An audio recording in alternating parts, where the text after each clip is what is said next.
The Zor Empire was a cold and merciless place. Their cities were built of black metal, their streets silent, their leaders proud and unfeeling. To them, other species were tools, slaves, or problems to be removed. Captain Daniel Rourke had been a problem. He was a human soldier captured during a border conflict between Earth's small defense fleet and the mighty Zor Armada. The humans had fought bravely, but the Zor had more ships, more weapons, and no mercy. Daniel's ship had been destroyed, and he had been taken prisoner. At first, they had tried to break him. They questioned him for weeks, asking about Earth's weapons, Earth's armies, Earth's weaknesses. Daniel gave them nothing. When they threatened him, he stared back with calm eyes. When they tried pain, he clenched his teeth and endured. The Zor Council soon grew tired of him. One day they brought him to their grand chamber, a dark hall lit by cold blue light. 12 Zor sat in high seats, their black robes flowing like shadows. In the center stood a tall figure, High Consul Tharvek, his golden crown marking him as the ruler of the council. "You, human," Tharvek's voice was deep and cold, "are useless to us alive, but killing you here would be too simple. Instead, we will give you a chance to survive." The way he said chance made it clear. It was not truly a chance at all. Daniel raised an eyebrow. "I'm listening." Tharvek's mouth curved in something that was almost a smile, but not warm. "You will be sent to the Howling Expanse." A murmur went through the alien crowd. Even the guards shifted uneasily. Daniel did not know much about the Howling Expanse, but from their reaction, he guessed it was not a pleasant vacation spot. Tharvek continued, "It is a place where no one survives. The land is empty, the storms endless, and the beasts hungry. You will be given no food, no water, no weapons. You will be dropped there alone." "And if I survive?" Daniel asked, his tone steady. Tharvek's smile widened. "You won't." The next day, they put him on a small transport craft. The alien guards wore armor of dark silver and carried weapons shaped like spears, but glowing at the tips. They shoved him inside without a word. Through the small window, Daniel saw the alien city vanish beneath them. The buildings were tall, sharp, and lifeless. The sky turned from gray to a deep burning red as the craft flew toward the horizon. After hours of flight, they reached it, the Howling Expanse. From above, it looked like a wasteland from another nightmare world. Red sand dunes stretched for miles. Black mountains rose like jagged teeth. In the distance, a dust storm raged, swirling high into the sky. The pilot, a silent Zor soldier, landed on a flat stretch of cracked earth. The back door opened with a hiss, and hot wind blasted inside. "Out!" the guard said in a cold voice. Daniel stepped down. The heat hit him instantly, dry, burning, and heavy. He glanced back at the craft, but the door was already closing. Without another word, the ship lifted off and left him there. The sound of the engines faded, replaced by a deep, eerie silence. No birds, no insects. Only the wind, and somewhere far away, a low, rumbling growl. Daniel stood still for a moment, letting his eyes adjust. He knew one thing. If he stood in one place too long, something out there would find him. And here, anything that found him first would probably eat him. He started walking. The cracked earth cut into the soles of his boots, but he kept moving. He scanned the ground for signs of water, shelter, or danger. Hours passed. The sun beat down on him. His throat grew dry. He saw no water, no plants, no life, only the endless dunes. But the growls were getting louder. By nightfall, the temperature dropped fast. The air became icy, the wind sharper. Daniel pulled, his torn jacket tight around him, and found a hollow in the side of a dune. He dug himself in, covering the opening with sand to keep out the wind. He slept lightly, listening to the distant howls. At dawn, the sound changed. It was closer now. Deep, heavy footsteps moving across the sand. Daniel slowly pushed the sand aside and peered out. At first, he thought it was a moving hill. Then he saw the legs, thick, muscular, covered in black, scale-like armor. The creature's head was huge, shaped like a wolf, but with jagged bone, ridges above glowing yellow eyes. Its teeth were long and hooked, perfect for tearing flesh. The Titan Fang. Daniel remembered the name from whispered alien stories in the prison cells. The apex predator of the howling expanse. No one had ever killed one. No one had ever survived meeting one.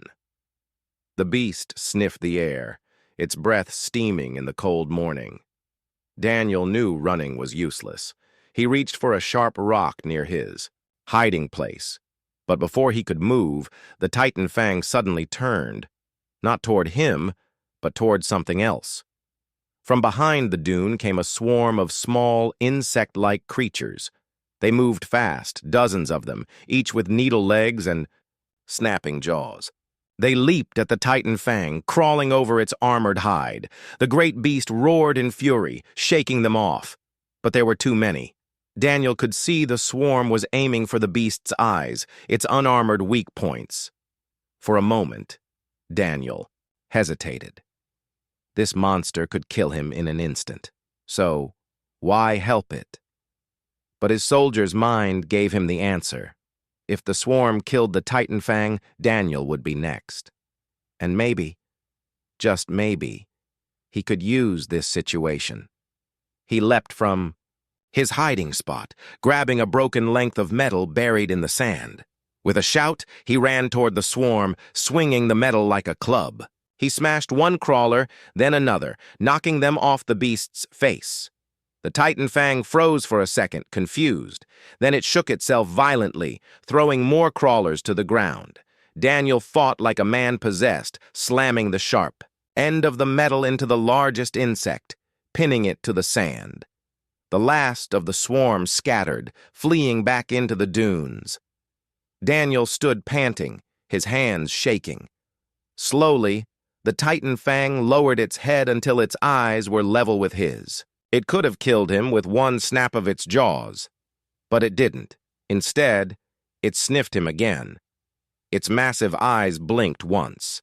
Then, to Daniel's surprise, it let out a low rumbling sound. Not a growl of anger, but something closer to curiosity. The beast turned and began to walk away. Then it stopped, looked back, and waited. Daniel frowned. "You want me to follow?" The Titan Fang huffed, a puff of hot air in the cold morning. Daniel took a step toward it. The beast did not move. Another step. Still nothing. Finally, Daniel walked up beside it. Without warning, the creature began moving again, slow and steady, as if expecting him to keep pace. And so he did. By midday, they had reached a rocky outcrop with a shallow cave.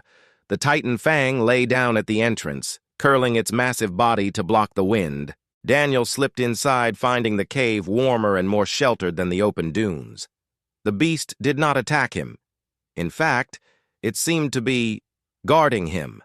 Daniel sat down against the wall, his mind racing. The Zor had sent him here to die. They had thought the howling expanse would swallow him whole. But now he had something they could never have imagined. An ally. Not just any ally. The deadliest predator in this wasteland. Daniel looked at the Titan Fang, which was licking a deep scratch on its foreleg from the crawler attack. He smiled. "Guess we're in this together, huh?" The beast looked at him for a long moment, then gave a slow blink. Somewhere, deep in the alien city miles away, the Zor believed a human was dead. They were wrong. The howling expanse did not forgive the weak. Every step Daniel took reminded him of that truth. The wind howled through the dunes, carrying fine red dust that stung his eyes and filled his mouth. The sun hung low, its heat pressing down during the day, but he knew the cold would return as soon as darkness fell.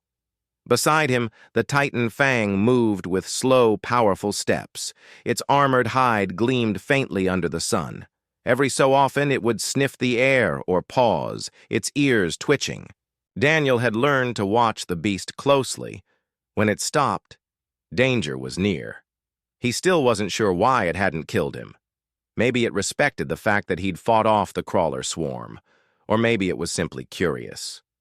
Whatever. The reason, Daniel wasn't going to waste the opportunity. They had left the rocky outcrop at dawn. Daniel carried only the broken metal rod he had used in the fight and a few scraps of sharp stone. His water came from condensation, cold drops, collected overnight inside the cave and saved in a piece of cracked alien armor he had found buried in the sand. The Titan Fang had no such problem. It could go days without drinking, and when it did need water, it knew where to find it. Daniel noticed this on the second morning. The beast suddenly veered off the path and padded toward a cluster of black boulders. Without hesitation, it began to dig with its massive claws. Sand and dust flew in all directions until, finally, a shallow pool shimmered beneath the rock's shadow. Daniel dropped to his knees and drank deeply. The water tasted metallic and slightly bitter, but it was life. He looked up at the Titan Fang. "Guess I owe you one." The beast huffed, lowering its head to drink as well. Days passed like this. They walked, rested, hunted. Daniel soon realized the Titan Fang was more than a mindless predator. It was intelligent in a strange, wild way. It didn't waste energy chasing small prey. It avoided certain areas as if knowing they were dangerous. And strangely, it seemed to make sure Daniel was never too far behind. Hunting was still a challenge. Daniel had no gun, no bow, no traps, only his hands, his wits, and the Titan Fang's raw power. Together, they learned an unspoken strategy. The beast would drive prey toward him, and he would use speed and precision to finish the job. One night, they caught a desert hare-like creature. Daniel skinned it with a sharp rock, cooking the meat over a fire made from dry dune grass. The Titan Fang didn't eat cooked food, but it waited patiently until Daniel had his share before tearing into the rest. In the flickering firelight, the two unlikely companions looked almost like an ancient hunter and his wolf. Only this wolf was the size of a small transport shuttle. On the seventh day, the wasteland tested them again. Daniel woke to the sound of distant thuds. Not footsteps. Heavier, deeper, like something massive moving underground. The Titan Fang was already awake, its ears flat, its body low to the ground. "Another storm?" Daniel whispered. The beast growled softly, shaking its head. The ground beneath them trembled. Sand shifted. Cracks opened in the earth, and from them poured dozens of creatures Daniel had never seen before. Long, snake-like bodies with armored plates and snapping mandibles. Sand burrowers. Daniel had no time to think. He grabbed his metal rod and ran toward the nearest one, slamming the point into the softer flesh under its armor. The creature shrieked and coiled away, but another was already lunging for him. The Titan Fang roared, leaping into the swarm. Its claws tore through armored hides like paper. Its jaws crushed burrowers in a single bite. But there were too many. They came from every direction, snapping and hissing, trying to drag Daniel down into the cracks. A burrower clamped onto his leg. Pain shot up his thigh. Daniel gritted his teeth and brought the rod down hard, smashing its head until it let go. He stumbled back, breathing hard, just as the Titan Fang barreled past him, knocking two more attackers aside. For a moment, Daniel and the beast stood back to back, man and monster, turning in a slow circle, fending off the endless tide. Finally, after what felt like hours, the ground began to still. The burrowers hissed and retreated into the cracks, vanishing beneath the sand. Daniel collapsed to his knees, sweat running down his face. The Titan fang limped slightly, a deep gash along its side. "You're hurt," Daniel said, moving closer. The beast growled when he touched the wound, but didn't snap at him. Carefully, Daniel tore a strip from his jacket and pressed it to the bleeding cut. The Titan fang stayed still, watching him with those glowing yellow eyes. When he finished, the beast gave a slow, approving blink. That night, they rested in another shallow cave. Daniel sat by a small fire, the smell of cooked meat filling the air. He had managed to clean the wound as best he could using water from a nearby rock pool. The Titan fang lay near the entrance, blocking most of the cold wind. It didn't sleep much, its head lifting every few minutes to sniff the air. Daniel couldn't help but wonder what the Zor would think if they saw this. A human sitting calmly beside a creature they considered untamable. They had sent him, here to be destroyed, but instead he was surviving, thriving even. He stared into the flames, his mind forming a plan. The next morning they set out again. The land began to change. The dunes grew steeper, the mountains closer. The air smelled faintly of sulfur, and steam rose from cracks in the ground. Daniel guessed they were moving toward the heart of the expanse, a place even more dangerous than the outer deserts. But the Titan fang seemed determined, its pace steady, its eyes fixed ahead. By midday, they reached a canyon carved deep into the rock. Strange plants with dark, waxy leaves grew along the edges. The beast sniffed one, then turned away. Poisonous, Daniel realized. As they made their way through the canyon, Daniel heard something new. Not the howl of wind or the growl of predators, but a faint humming, like machinery. He stopped. "You hear that?" The Titan fang tilted its head, listening. Then it moved forward, faster now. They turned a corner and saw it, half buried in the canyon wall, a wrecked alien probe. Its metal shell was scorched and broken, but parts of it still glowed faintly with power. Daniel's heart leapt. Tools. Technology. He ran to the wreck, prying open a panel. Inside, he found wires, metal shards, and a cracked but still functional energy cell. With these, he could make weapons, armor, maybe even a signal device? The Titan fang watched as Daniel worked, its tail flicking slowly. He wrapped the wires around pieces of metal, fashioning crude blades. Using the probe's plating, he shaped a piece of armor that fit across the beast's chest, securing it with leather straps torn from his boots. When he stepped back, the Titan fang looked even more fearsome, a living tank, armored and ready. Daniel grinned. "Now you look like a king." The beast rumbled in approval. They camped in the canyon that night. Above them, the stars blazed in the dark sky. Daniel lay awake, thinking about what was beyond the horizon. If he could survive here, maybe he could find a way out. Maybe he could even make the Zor regret everything. The Titan fang shifted beside him, its huge head resting on its paws. Daniel reached out, resting his hand lightly against its armored hide. "Tomorrow," he said quietly, "we see what else this wasteland's hiding." The beast's tail twitched, and somewhere far off in the night, another predator howled, a challenge. The Titan fang lifted its head and answered with a roar so deep it shook the stones. Daniel smiled in the darkness. The howling expanse might still kill him.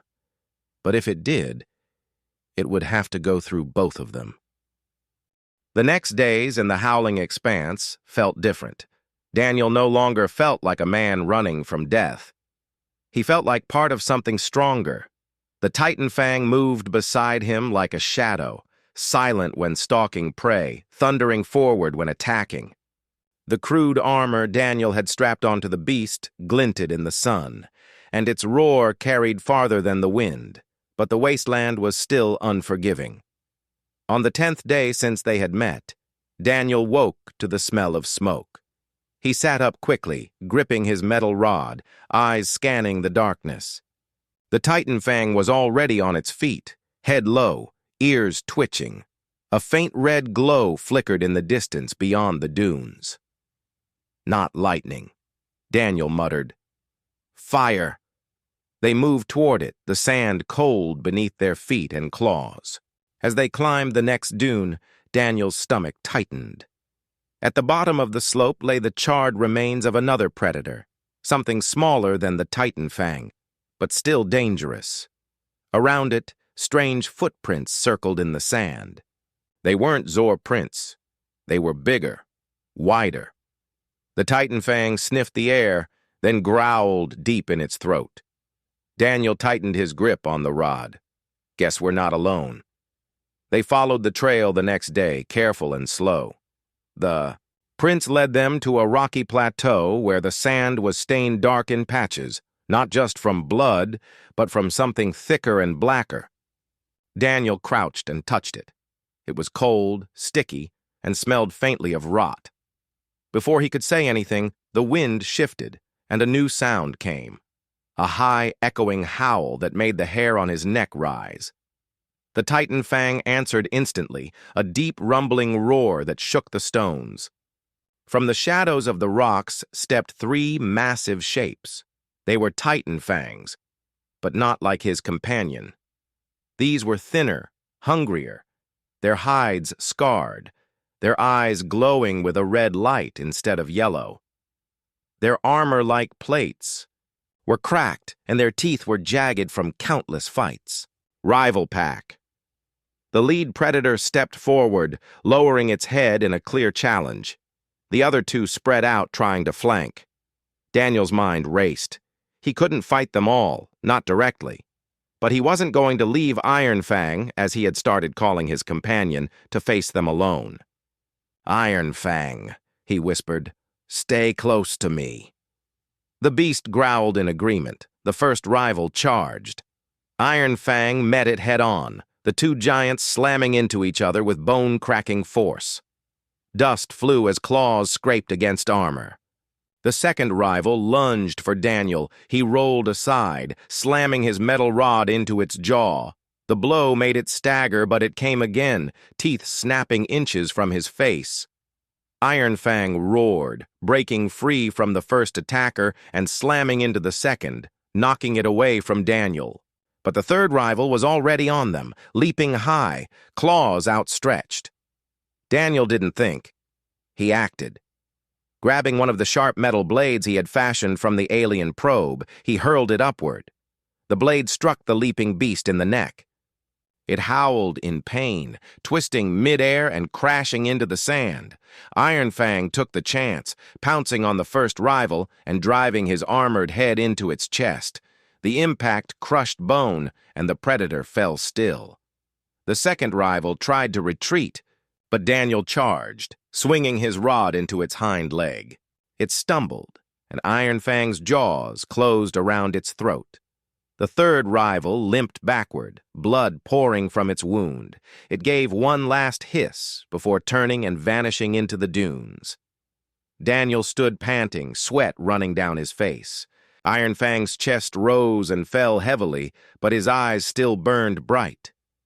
"You did good," Daniel said, resting a hand on the beast's armored side. Iron Fang rumbled in reply. The fight had proven something important, not just to Daniel, but to the wasteland itself. They weren't just surviving anymore, they were winning. That night, they camped in the shelter of the plateau. Daniel cooked meat from the rival pack's kills, eating his share before leaving the rest for Iron Fang. The firelight flickered across the beast's armor, making it seem even more massive. Daniel sat back, staring into the flames. "This place," he said softly, "it was supposed to kill me. But with you here, it feels like the Zor made their first mistake." Iron Fang didn't answer, of course, but his tail moved slightly, in the sand. A slow, steady motion that almost felt like understanding. The next day, they headed deeper into the wasteland. The ground grew harder, the dunes giving way to flat plains of cracked earth. In the distance, Daniel saw shapes rising into the sky, spires of dark stone, like the fingers of a giant hand. Iron Fang moved faster now, as if he knew where they were going. Daniel followed without question. By midday, they reached the base of the spires. The air was cooler here, and small pools of water lay in the shadows. Strange lizards basked on the rocks, and flocks of black birds circled overhead. For the first time, Daniel felt like they had found a place where life wasn't constantly trying to kill them. But peace in the howling expanse never lasted long. As Daniel was filling his makeshift water container, he heard a sound behind him, the faint hum of engines. He froze. That sound didn't belong here. Climbing a rock, he scanned the horizon. In the distance, half hidden by the heat haze, he saw it. A small Zor scout craft flying low over the dunes. Daniel's jaw tightened. The Zor didn't send scouts into the howling expanse without reason. Maybe they had detected his life signs. Maybe they were hunting something else. Either way, if they found him, they'd finish what they started. He slid back down and looked at Iron Fang. "We can't stay here." The beast growled softly, as if agreeing. They moved quickly, sticking to the shadows of the spires. The scout craft passed overhead once, then again, its searchlights sweeping the ground. Daniel's heart pounded each time the light came near. Finally, the hum faded. The craft moved on, heading toward the deeper dunes. Daniel let out a breath. That was too close. But in the back of his mind, he knew it was only a matter of time before the Zor realized he was still alive. And when that happened, he wasn't sure what he would do. But he knew one thing: he wouldn't run. That evening, they rested at the edge of the spires. Daniel took the time to improve Iron Fang's armor, adding more plates from the alien probe and securing them with tough plant fibers he had found.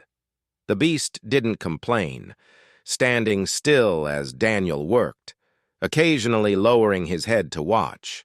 When he was done, Iron Fang looked even more formidable, a living war machine. Daniel stepped back and nodded. "If they come for us, they'll regret it." Iron Fang's eyes glowed in the fading light. Somewhere far away, the wind carried the faint howl of another predator. But this time, it didn't sound like a challenge. It sounded like fear. That night, Daniel dreamed of fire and steel, of Zor warships burning in the sky, of Iron Fang tearing through enemy lines. When he woke, the sun was just rising. The beast stood at the cave's entrance, watching the horizon. Daniel joined him, staring out at the endless wasteland. "Whatever's out there," he said quietly, "we'll face it together." Iron Fang's tail flicked once. Then, without warning, he lifted his head and let out a roar that echoed across the dunes. Daniel smiled. The wasteland had given him a companion, a weapon, and a reason to fight. The Zor thought they had sent him to die. They had no idea what was coming. The wasteland had been Daniel's prison for weeks. Now it was his battlefield. The howling expanse was changing. Something deep underground had awakened. Daniel could feel it in the tremors that shook the ground at night. Iron Fang could feel it too. The great beast was restless, pacing more, growling at the horizon as if sensing a threat that even it respected. The change came suddenly. On the 21st day since Daniel's exile, the ground beneath them rumbled with a force unlike anything before. Fissures split the cracked plains. From them poured creatures Daniel had only glimpsed before, massive, armor-plated burrowers, larger than the ones they had fought earlier, their jaws snapping like steel traps. But this time they weren't just hunting. They were migrating, and they were heading east, toward the Zor capital. Daniel stood on a ridge, watching the swarm stretch for miles. Dust rose like a storm cloud above them. He glanced at Iron Fang.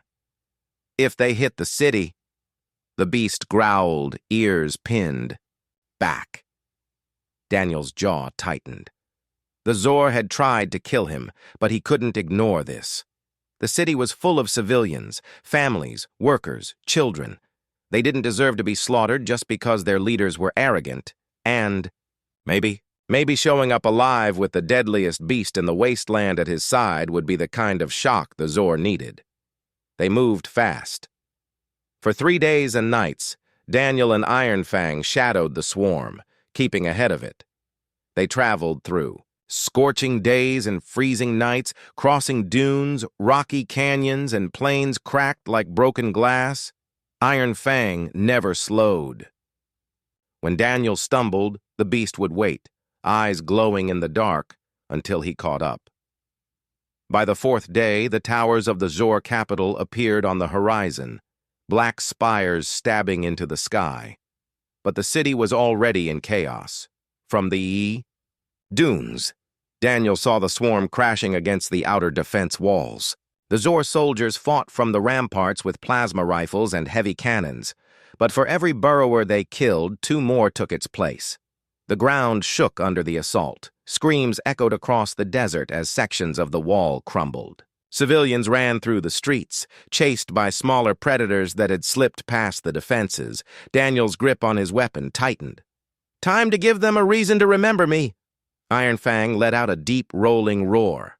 They hit the enemy. Like a hammer, the first burrower never saw them coming. Iron Fang slammed into its side, armored chest crashing through its carapace. Daniel leapt from the beast's back, driving his sharpened metal rod into the creature's eye. Zor soldiers on the walls froze. For a heartbeat, they could not believe what they were seeing. A human. The human they had exiled, riding the Titan Fang like a war mount, cutting through the wasteland's deadliest creatures as if they were nothing. "Is that?" one soldier whispered. "It can't be," another replied. Daniel and Iron Fang tore through the swarm. The beast's claws ripped open armor, its jaws crushed skulls. Daniel fought at its side, moving with practiced precision. The weeks in the wasteland had honed him into something the Zor didn't recognize: faster, sharper, deadlier. When the swarm turned toward them, Daniel yelled, "Come on!" and charged straight into their path. The soldiers began shouting orders. Some even cheered. Plasma fire and artillery blasts joined the fight, and together they pushed the swarm back from the shattered walls. By sunset, the main assault was broken. The surviving predators retreated into the desert, leaving the ground littered with broken shells and scorched flesh.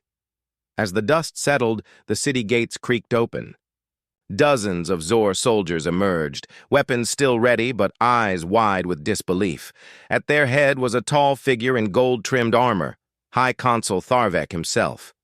Daniel stood beside Iron Fang, both of them breathing hard, their bodies streaked with blood and sand.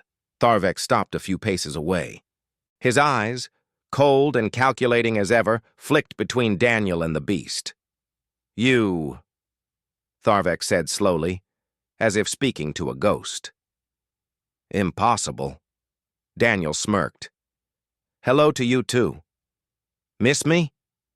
Murmurs rippled through the crowd. Soldiers whispered to each other, glancing at the Titan Fang as if afraid it would suddenly attack. Tharvek's gaze hardened.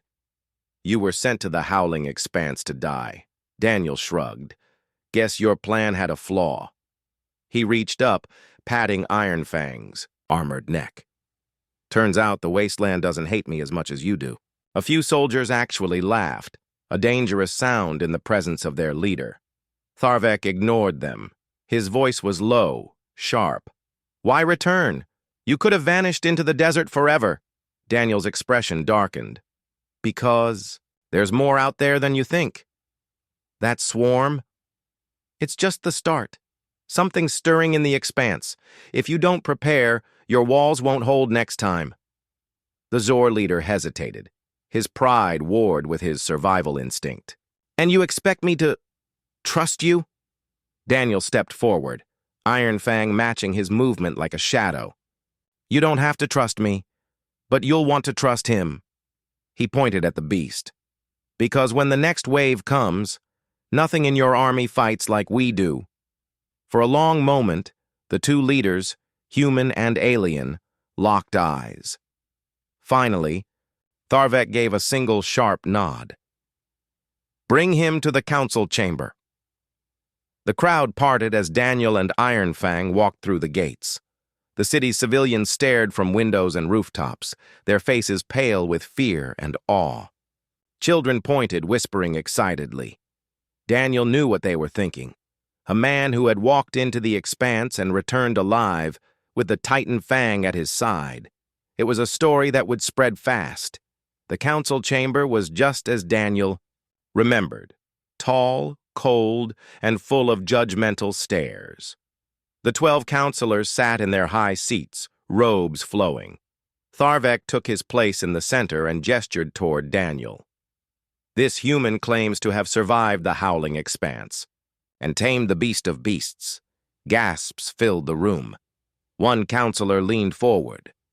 "Impossible. That creature should have killed him the moment they met." Daniel crossed his arms. "Guess no one told him that."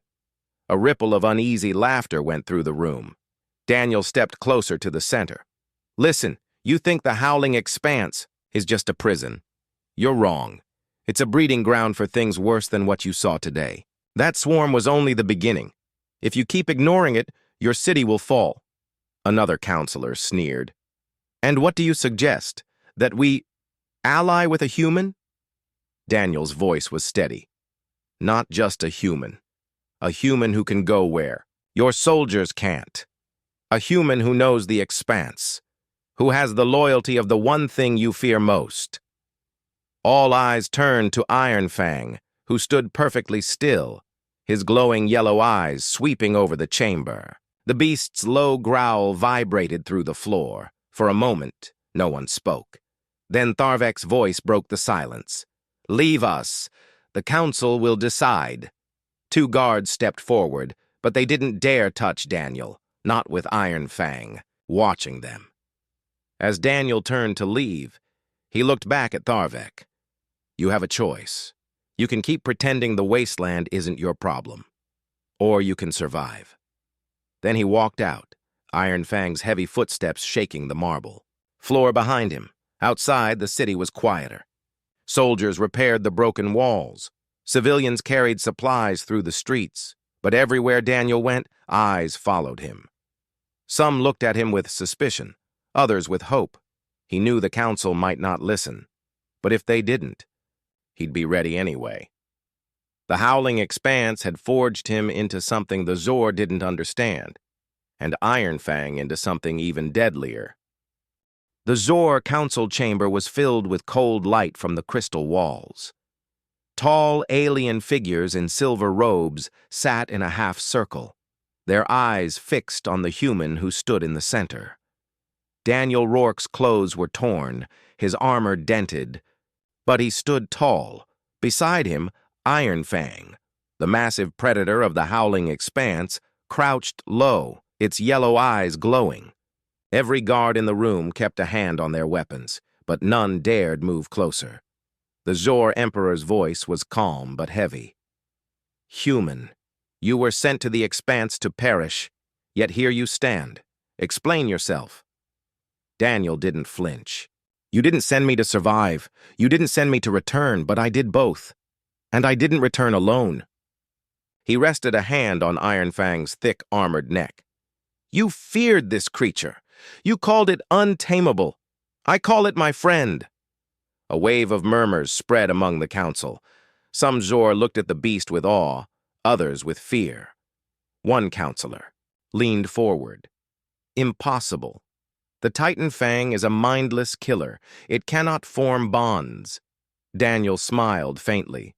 "Maybe not with you, but with humans. We don't see monsters. We see challenges." The Emperor's eyes narrowed. "Why come back here? Why save our city after how we treated you?" Daniel's voice was steady. "Because the predators that attacked your city would have destroyed everyone. Innocent people, soldiers, children. I don't let good people die if I can stop it. That's not who I am. That's not who humans are." The chamber went silent for a moment. Iron Fang's tail flicked once, making a metallic scrape on the stone floor. One counselor whispered to another, "He is dangerous. If one human can do this, what could a group do?" The Emperor raised a hand to silence them. "You expect gratitude for your actions, human?" Daniel shook his head. "No, I expect change." "Change?" the Emperor repeated. "You sent me to die because I was a problem for you. You think humans are too reckless, too stubborn, too unpredictable. You're right. But those same traits are why I survived where no one else has. You fear danger. Humans, face it. You hide from predators. Humans learn how to live beside them. You think strength comes from control. We know it comes from trust." The words struck like a blade. Many counselors shifted uncomfortably. The Emperor remained still. "What are you asking for?" the Emperor said at last. Daniel took a step forward. Iron Fang followed its massive, claws tapping against the crystal floor. "I'm asking for an alliance between Earth and the Zor Empire, a partnership where we explore and tame dangerous worlds together. You have technology and resources. We have courage, creativity, and the will to survive anywhere. Together, we could expand your reach beyond what you think is possible," a younger counselor scoffed. "Or you could use our resources to build power and turn it against us." Daniel's voice hardened. "If I wanted to destroy you, I wouldn't be standing here talking. I could have let your enemies tear through this city, but I didn't, because I believe in something bigger than revenge." The room was quiet again. This time, the Emperor was the one who looked unsettled. Iron Fang lifted its head and let out a low rumble, not of threat, but of warning, a reminder of the danger Daniel could unleash if he wanted to. The Emperor finally spoke. "And if we refuse?" Daniel's expression didn't change. "Then I leave, and I take Iron Fang with me. But remember this. Somewhere out there, other humans are making allies, finding creatures like him, and surviving in places you think are impossible. One day, you might need us more than we need you." The Emperor studied him for a long moment, then slowly rose from the throne. The silver robes shimmered in the light. "Your kind is unsettling, dangerous, and yet—" His gaze moved to Iron Fang. "Valuable." He turned to the council. "We will agree to a trial alliance. Human representatives will work with Zor teams on hazardous worlds. If this works, it will continue. If not—" His eyes locked on Daniel. "You will not get a second chance." Daniel nodded. "Fair enough." The Emperor motioned for the guards to stand down. The tension in the room eased slightly, though most still kept a nervous eye on Iron Fang. A new beginning. Later, Daniel stood on a high platform overlooking the Zor capital. Repairs were underway after the Predator attack. Alien workers, engineers, and soldiers moved quickly, rebuilding walls and repairing weapons. Many stopped to stare at the sight of the human and the beast walking side by side. A small Zor child, no older than 6, stepped out from the crowd. She looked up at Iron Fang with wide eyes. Her parents rushed to pull her back, but Iron Fang bent his massive head down, sniffing her gently. The child giggled and reached out to touch his nose. Daniel smiled. "See? Not all monsters need to be feared." The parents hesitated, then slowly let the girl pet the creature. The crowd murmured, unsure whether to be amazed or terrified. The first mission. That night, Daniel was called to the spaceport. A sleek Zor scout ship waited, its hull gleaming under the lights. The Emperor's messenger approached. "Your first mission will take you to the storm world of Karath. We have never been able to set up a base there. The storms destroy everything. If you can survive there, we may trust you more." Daniel grinned. "Storms? Sounds like home." Iron Fang gave a deep, rumbling growl, almost like approval. As they Prepared to board, the messenger hesitated. Human, why risk your life again? You have your freedom now. Daniel looked out at the stars. Because every time someone says it can't be done, I want to be the one who proves them wrong. Departure. The scout ship lifted into the sky. From the viewport, Daniel could see the city growing smaller, the crystal towers shining in the dark. Iron Fang sat beside him, watching with calm eyes. Daniel thought of the expanse, the scorching days, the freezing nights, the fight for every breath. It had nearly killed him, but it had also given him something rare, a bond with a creature no one believed could be a friend. The Zor had tried to erase him. Instead, they had given him a story that would echo across the stars. He glanced at Iron Fang. Ready for round 2, buddy? The beast let out a low, confident growl. Daniel leaned back in his seat as the stars stretched into streaks. The universe was full of dangerous worlds. But now danger was no longer something to fear. It was something to tame. Epilogue. Months later, whispers spread across the galaxy. The human rides with the beast. He walks into death and comes back with life. He turns predators into allies. The Zor, once proud and distant, now traveled with human partners into places they had never dared go before. And wherever Daniel and Iron Fang went, alien rulers remembered one thing. The deadliest weapon in the galaxy was not a laser or a warship. It was a human who refused to die, and the beast who called him friend.